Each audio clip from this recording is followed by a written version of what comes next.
Magandang hapon po sa inyong lahat. Ngayon po, kasama po natin si kaibigan natin Dwinding Linyo. Meron pong ipapaabot po yung ating kaibigan tungkol po ito sa maghaganap kung ano man po ang nakikita po niyo sa Myanmar.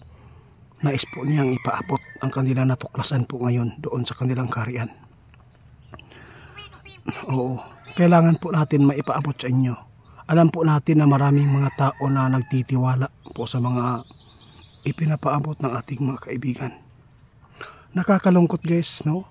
Na makita natin libo-libong namatay doon sa Myanmar. Ayaw po ng kaibigan natin na matulad kayo, matulad tayo. Kaya nandito po siya, handa po siyang tutulong para po maipaabot ang mga sign po ng mga kalamidad na ito. Nakakatakot man ito guys. Kaya handa po tayo maging anong tawag dito kaibigan? Matatag. Dapat maging matatag po tayo. Lalo na po sa mga kalamidad. Kasi alam po natin na maraming mga tao nakatira po doon sa mga inuupahan po nilang mga building. Kaya hindi po daw sila makakaalis dahil po wala po daw silang choice. Naghihintay lang po daw sila kung ano man po ang mangyayari. Pero isipin po natin ng mabuti. Meron tayong utak. Oo, tingnan mo ang Myanmar. Di ba? Napakasakit tingnan. Ito po yung hinulaan ni kaibigan noon. Na mayroong mawawasak na city at libo-libong mamamatay, di ba, natuklasan at nalaman po ng ating kaibigan noon na meron po talaga di ngayon nangyayari na. Kaya nakakatakot po itong impormasyon na nakukuha po ng ating kaibigan doon sa kanilang kaharian ngayon guys. Tungkol po ito sa fault line, nakikita po niya, sentro po ang Manila ngayon, yung Luzon po ang sentro po dito ngayon. Kailangan namin iparating sa inyo. Sana po ay magustuhan po ninyo itong ipapaabot ng ating kaibigan para po ay makapaganda. I-share po ninyo itong video guys para po ay marami po makapanood sa ating mga video. Kasi seryoso po ang ating kaibigan guys. Ayaw po nila na matulad tayo doon sa Myanmar kaibigan. Ito po ba ang nakikita po ninyo ngayon doon sa inyong kaharian na mayroon pong sign na hindi maganda para sa Pilipinas dahil po ay mula nang nagkaroon po ng malakas na pagyanig po doon sa ibang bansa. Nakita po talaga ninyo yung fault line na iba po ang kanyang dating yung taas nito. Hindi pa rin po nagbabago. Ito po yung nakakatakot kaya sabi na ating kaibigan, hindi pa rin nagbabago, hindi pa rin normal ang fault line po dito sa ating bansa. Kaya nakakatakot ito. Kapag mayroong pong malalakas po na lindol, sigurado yayanig po ng 6.6 dito sa atin. Kaya maraming buhay po talaga ang mawawasak. Kaya ginawa po namin ito guys. Alam natin na maraming mga tao na naniniwala po. Alam po natin na wala po silang choice. Yung iba dahil nakatira po doon sa matataas po ng mga building, wala daw silang mapupuntahan dahil doon po sila nakatira, nagrenta. Kasi ito po yung masabi ko sa inyo. Wala po kami magagawa kung ganyan po ang inyong reply sa amin, no? Oo. Ang sa amin lang ginawa lang po namin dito yung ikakabuti lang, ha? Kaya dapat na lang po tayo maging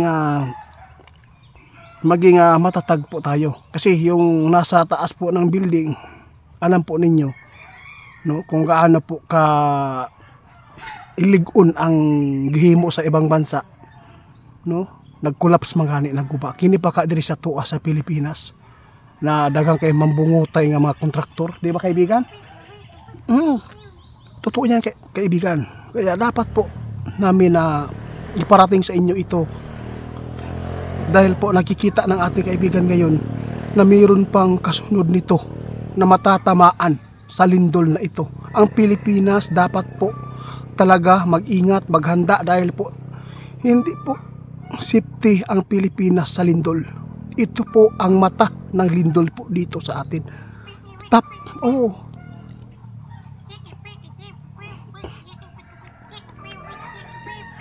Baka akalain po ng iba na nananakot lang kayo. Sinabi na po noon ni kaibigan na mayroon pong kaguluhan na magaganap sa 2025. Nandito po, di ba? Nagkaroon na po ng mga politiko, Tatay Digong, kung ano man po, di ba, nakakagulo. Ngayon, ang problema lang dito, yung kalamidad na nagsinamok.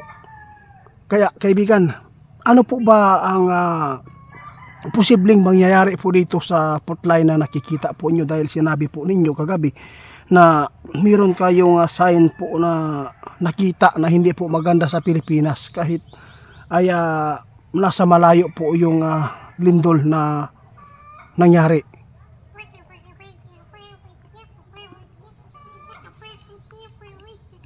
Diyos ko po. Guys, alam mo, ang sinabi na ating kaibigan, grabe, kitang-kita po daw nila guys kung gaano ka pangit na po ang fault line po dito sa atin ngayon. Ang nakikita po ng sign guys kung bakit po ito napaabot.